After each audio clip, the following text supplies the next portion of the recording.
செங்கல்ல இருந்து சுண்ணாம்பு வரைக்கும் கஸ்டமருக்கு நாம தானே கேரண்டி. கான்ட்ராக்டர் குமார் மாதிரி ஆளுங்களுக்கு தான் ஜிபிஆரின் டிஎம்டி கம்பிகள்.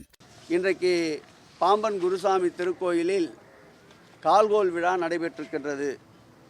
இந்த திருக்கோயிலை பொறுத்தளவில் பார்த்தால் 1958ஆம் ஆண்டு தான் இந்த திருக்கோயிலுக்கு குடமுழுக்கு நடந்திருக்கின்றது. இந்த ஆட்சி பொறுப்பேற்ற பிறகுதான் 400 ஆண்டுகள் நடைபெறாமல் இருந்த கன்னியாகுமரியிலே இருக்கின்ற ஆதிகேசவ பெருமாள் திருவட்டார ஆதிகேசவ பெருமாள் கோயிலுக்கு திருப்பணிகள் நடைபெற்றன. ஓடாமல் இருந்த சீத்தலாஞ்சேரி போன்ற பகுதிகளில் இருந்த திருத்தேர்கள் 100 ஆண்டுகளுக்கு பிறகு ஓட்டப்பட்டிருக்கின்றன.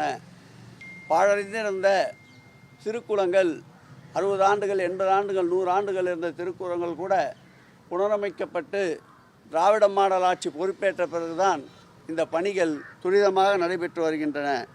பாம்பன் சாமி திருக்கோயிலை பொறுத்தளவில் 29/5/1929 அன்று முக்தி அடைந்தார். 31/5/2029 முதல் ஆண்டுதோறும் தினந்தோறும் 2 கால பூஜை நடைபெற்று வந்தன.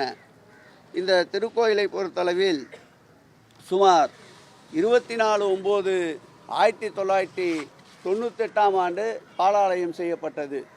அப்படி என்றால் கிட்டத்தட்ட 36 ஆண்டு காலமாக இந்த திருக்கோயிலில் பாலாலயம் செய்யப்பட்ட பிறகு பல்வேறு நீதிமன்றத்திலே இருந்த வழக்குகள், பல நிலுவையில் இருந்த வழக்குகள் அத்தனையும் சந்தித்து மாண்புமிகு தமிழக முதல்வருடைய ஆலோசனையின்படி இன்றைக்கு நீதிமன்ற உத்தரவின்படி இந்த திருக்கோயில் இன்றைக்கு திருப்பணிகள் மேற்கொள்ளப்பட்டிருக்கின்றன.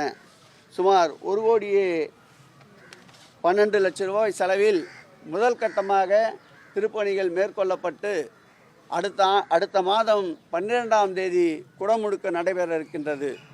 அதன் ஒரு நிகழ்வாக இன்றைக்கு இந்த திருத்தலத்திலே கால்கோல் விழா, அதாவது அடிக்கல் நாட்டு விழா அப்படின்னு கூட எடுத்துக்கொள்ளலாம்.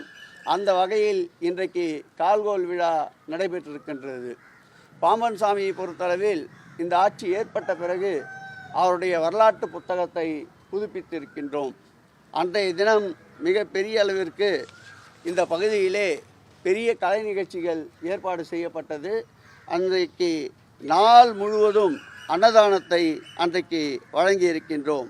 இப்படி மாண்புமிகு தமிழக முதல்வர் அவருடைய ஆட்சியில் பல்வேறு திருக்கோயில்களில் திருப்பணிகள் தொடர்ந்து செய்யப்பட்டு வருகின்றது.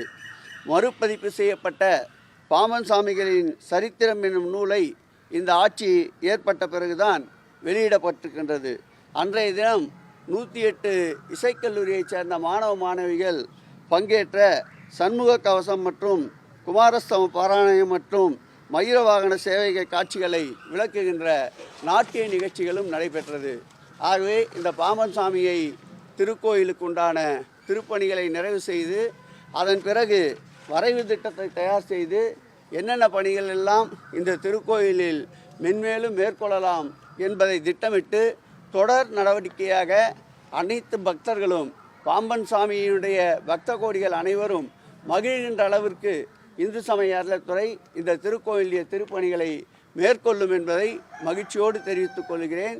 இந்த திருப்பணிக்கு முழுமையாக உத்தரவு வழங்கி ஆணையிட்ட நம்முடைய துறையுடைய செயலாளர் மணிவாசகம் அவர்களுக்கும், துறையினுடைய சிறப்பு அதிகாரி குமரகுருபரன் அவர்களுக்கும், துறையினுடைய ஆணையாளர் முரளிதரன் அவர்களுக்கும் முழுக்க இந்த திருப்பணிகளிலே அதிக அக்கறை கொண்டு இன்றைக்கு திருப்பணிகள் மேற்கொள்ளப்பட்டிருப்பதற்கு காரணமாக இருக்கின்ற துறையினுடைய இணை ஆணையாளர் ரேணுகாதேவி அவர்களுக்கும் என் நெஞ்சார்ந்த நன்றியை துறையினுடைய அமைச்சர் என்ற வகையில் தெரிவித்துக் கொள்கிறேன். கற்ற கம்பிலிருந்து அடிக்கிற ஆணி வரைக்கும் எல்லாம் குவாலிட்டியா இருக்கணும்ல. பிரகாஷ் போன்றவர்களுக்காகவே ஜிபிஆரின் டிஎம்டி கம்பிகள்.